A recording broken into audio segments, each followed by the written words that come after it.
అందరికీ నమస్తే అండి. వైఎస్ జగన్మోహన్ రెడ్డి గారు 5 ఏళ్ల పాటు అధికారంలో ఉన్నప్పుడు రాష్ట్రంలో తెలుగుదేశం పార్టీకి సంబంధించిన చాలామంది నాయకుల ఆర్థిక మూలాలను దెబ్బకొట్టే ప్రయత్నంలో వాళ్ళ భూములను కబ్జా చేశారు. అండ్ కొంతవరకు ఆహ్, ల్యాండ్ సెటిల్మెంట్లు చేశారు. అండ్ అనధికారికంగా రికార్డులు మార్చేసి చాలామందిని ఇబ్బంది పెట్టారు. సో వైసీపీ 5 ఏళ్ల హయాంలో జరిగినవి ఇప్పుడిప్పుడు బయటకు వస్తున్నాయి. చాలా చోట్ల బయటకు వస్తున్నాయి. ప్రభుత్వ భూముల ఆక్రమణ ఏంటి, అసైన్డ్ భూములను బెదిరించి లాక్కోవడం ఏంటి, ఇలా రకరకాలు. ఏ వివాదం లేని భూమిని కూడా వివాదాస్పదంగా మార్చారు కొన్ని.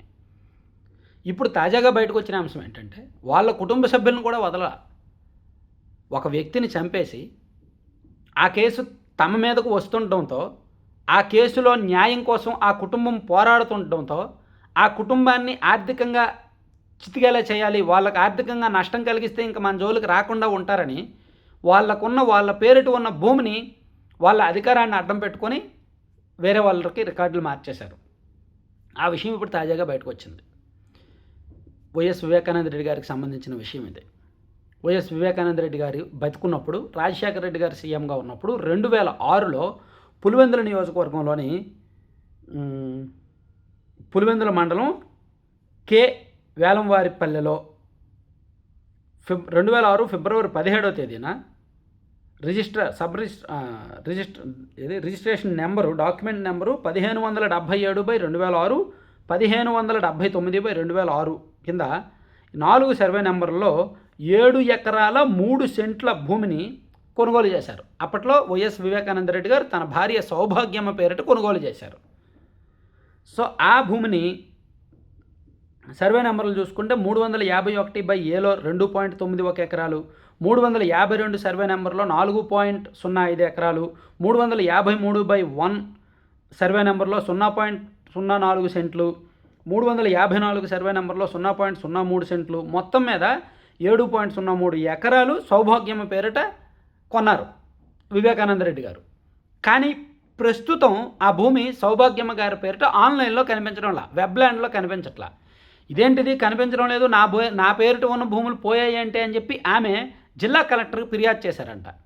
ఫిర్యాదు చేస్తే జిల్లా కలెక్టర్ గారు ఆర్డీఓ టీంని ఎంక్వైరీకి వేస్తే సంచలన విషయాలు బయటకు వచ్చాయి. వైఎస్ఆర్ కాంగ్రెస్ పార్టీ అధికారంలో ఉన్నప్పుడు 2022లో ఈ సౌభాగ్యమ్మ గారి పేరిట ఉన్న భూముల్ని మరొకరి పేరిట మార్చేశారు. అంటే వివేకానంద రెడ్డి గారి కుటుంబ సభ్యుల మీద ఈ విధంగా పగ తీర్చుకున్నారు.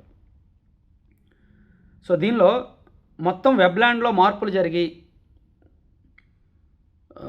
మార్చేశారంట. సో దీన్ని మండల సర్వే నిర్వహించి భూములు సౌభాగ్యమ్మవే అని తేల్చారు. అండ్ అక్కడ పులివెందుల తహసీల్దార్గా మాధవ కృష్ణారెడ్డి పనిచేస్తున్న సమయంలో ఈ రికార్డులు మార్చారు అని చెప్పి ఎంఆర్ఓ సైన్తో, సాధారణంగా ల్యాండ్ రికార్డ్స్ మార్చాలంటే వీఆర్ఓల వలన సర్వేయర్ల వలన కాదు, ఎంఆర్ఓకి డిజిటల్ సిగ్నేచర్ ఉంటుంది. ఆ డిజిటల్ సిగ్నేచర్తో లాగిన్ అయ్యి ఆ క్రెడెన్షియల్స్ ఎంఆర్ఓ దగ్గరే ఉంటాయి. వాళ్ళ ద్వారా మాత్రమే వెబ్ల్యాండ్లో రికార్డులు మార్చగలరు. అంటే ఎంఆర్ఓనే బాధ్యుడు పూర్తిగా ఆన్లైన్లో రికార్డులు మార్చడానికి. సో ఆయన మాధవ కృష్ణారెడ్డి అనే వ్యక్తి ఎంఆర్ఓగా ఉన్నప్పుడు ఈ అరాచకం సాగింది అని చెప్పి ఇక్కడ ఆర్డీఓ అండ్ జేసీ టీం గుర్తించి కలెక్టర్కి రిపోర్ట్ ఇచ్చారు. 2020 నుంచి 2024 వరకు పులివెందుల తహసీల్దార్గా మాధవ కృష్ణారెడ్డి, అంటే వైసీపీ 5 ఏళ్ళ అధికారంలో ఉంటే 4 ఏళ్ల పాటు ఆయన పులివెందుల మండల తహసీల్దార్గా పనిచేశాడనమాట. సో ఇప్పుడు నిషేధిత జాబితాలో భూములు మార్చడంతో పాటు చాలా కుంభకోణాలకు సంబంధించి ఆయన ఆన్లైన్లో వివాదాస్పద భూముల రికార్డులు మార్చడంతో పాటు వివేకానంద రెడ్డి గారి కుటుంబ సభ్యుల రికార్డులను కూడా మార్చడంలో ఆయన కీలక పాత్రను గుర్తించారు. ఇక్కడ మనం రాజకీయంగా చూసినా, ఫ్యామిలీ పరంగా చూసినా, ఎథికల్గా చూసినా, ఏ విధంగా చూసినా సరే వైఎస్ వివేకానంద రెడ్డి గారి కుటుంబాన్ని జగన్మోహన్ రెడ్డి గారు 5 ఏళ్ళు అధికారంలో ఉన్నప్పుడు ఎంతగా ఇబ్బంది పెట్టారు. కేసుల పరంగా ఇబ్బంది పెట్టారు, మానసికంగా ఇబ్బంది పెట్టారు, ఫైనాన్షియల్గా ఆర్థిక మూలాల మీద దెబ్బ కొట్టడానికి వాళ్ళ భూములు వాళ్ళకి కాకుండా చేశారు. అంటే వాళ్ళ భూములు వాళ్ళకి కాకుండా చేస్తే ఇంక వాళ్ళ దారికి వస్తారనేమో. చివరికి ఇప్పుడు దీని మీద ఎంక్వైరీ జరుగుతోంది. సో ప్రభుత్వం దీని మీద సీరియస్గా చర్యలు తీసుకొని ఎవరి హయాంలో మారాయి, ఎవరి ప్రోద్బలంతో మారాయి అనేది కనిపెట్టి సౌభాగ్యం పేరిట మళ్ళీ ఆ భూములు ఇచ్చి ఆమె కుటుంబానికి న్యాయం చేసి ఎవరైతే తప్పు చేశారో వాళ్ళకి శిక్ష పడేటట్టు చేస్తారా, లేదు అన్నీ అంతర్గతంగా కాంప్రమైజ్ అవుతున్నట్టే ఇది కూడా అంతర్గతంగా కాంప్రమైజ్ అయ్యి ఏమీ లేదు అని చేతులు దులిపేసి ఊరుకుంటారా అనేది చూడాలి. ఎందుకంటే చాలా విషయాలు అంతర్గతంగా కాంప్రమైజ్ అయిపోతున్నారు పెద్ద పెద్ద విషయాల్లో. మరి ఈ విషయంలో ఏం చేస్తారనేది వాళ్ళకి తెలియాలి. Thank you. సో కంటెంట్ చివరి వరకు చూసిన ప్రతి ఒక్కరికి ధన్యవాదాలండి. కంటెంట్కి సంబంధం లేకుండా మీరు స్క్రీన్ మీద ఒక యాడ్ చూస్తున్నారు కదా, laddupallam.com అని. సో దీని ప్రత్యేకత ఏంటంటే మిల్లెట్స్తోనూ, డ్రై ఫ్రూట్స్తోనూ, సీడ్స్తోనూ, నట్స్తోనూ ఇలా భిన్నమైన హెల్దీ స్నాక్స్తో వీళ్ళు ఫుడ్ తయారు చేస్తారు. లడ్డూలు అండ్ స్నాక్స్ అండ్ పౌడర్స్ తయారు చేస్తారనమాట. మల్టిపుల్ హెల్త్ బెనిఫిట్స్ ఉంటాయి వీటి వలన.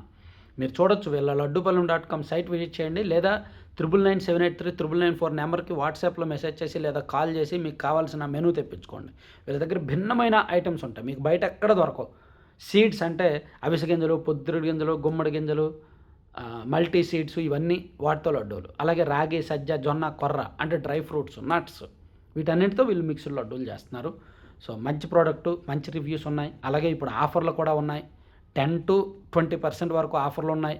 అలాగే ఫ్రీ షిప్పింగ్ ఉంది చాలా ప్రాంతాలకు, 2 తెలుగు రాష్ట్రాలకు. కావాల్సిన వాళ్ళు బుక్ చేసుకోండి, మీ మిత్రులందరికీ కూడా పంపించండి. Thank you very much.